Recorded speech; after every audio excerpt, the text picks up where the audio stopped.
Antoninus was born on September 19, 86 AD. He was born in Llandivum, Italy, to a family belonging to the Nerva Antonine dynasty. His full name at birth was Titus Aurelius Fulvus Bonus Arius Antoninus. Antoninus was the 15th emperor of Rome and ruled from 138 AD until his death on March 7, 161 AD. Antoninus's rise to power began with his adoption by Hadrian, the 14th emperor of Rome. In 138 AD, Hadrian was in failing health and childless, as recorded in Dios's Roman history. While speaking to a group of senators about his heir, Hadrian said, "I, my friends, have not been permitted by nature to have a son, but you have made it possible by legal enactment." The man he had chosen to be his adopted son was Antoninus. On February 25th of 138, Antoninus was adopted by Hadrian. As Antoninus was 51 at the time of the adoption, Hadrian had Antoninus adopt sons of his own during the adoption ceremony.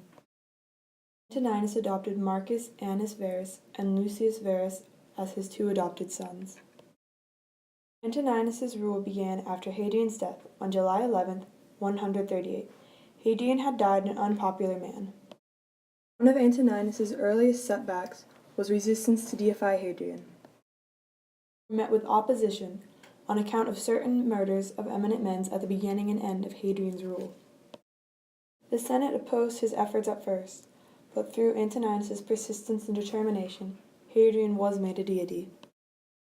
In addition, due to the grace and dignity in which he handled the setback, Antoninus was awarded the title of Pius, meaning dutiful in affection. This sense of duty to Rome continued throughout his reign.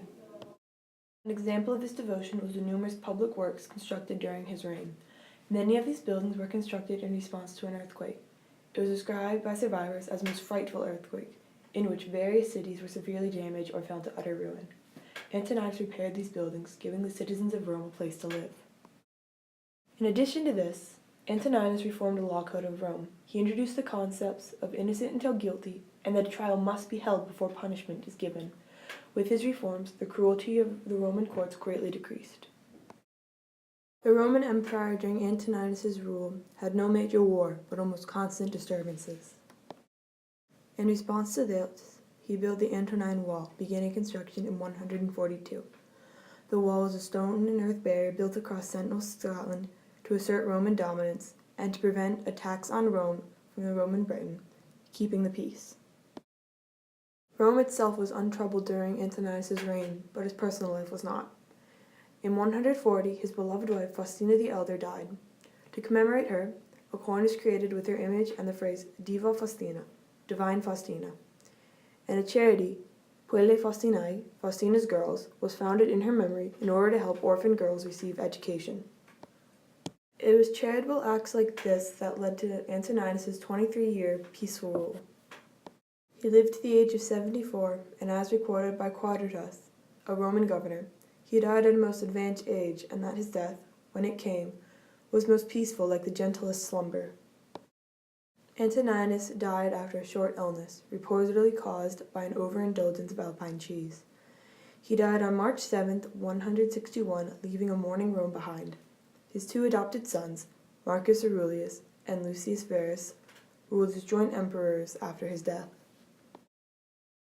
Antoninus was the emperor that brought peace to Rome, as he treated setbacks, such as Hadrian's disgraced name and his wife's death, as a way to improve his rule. His rule can best be summarized by Marcus Aurelius's, his son's words.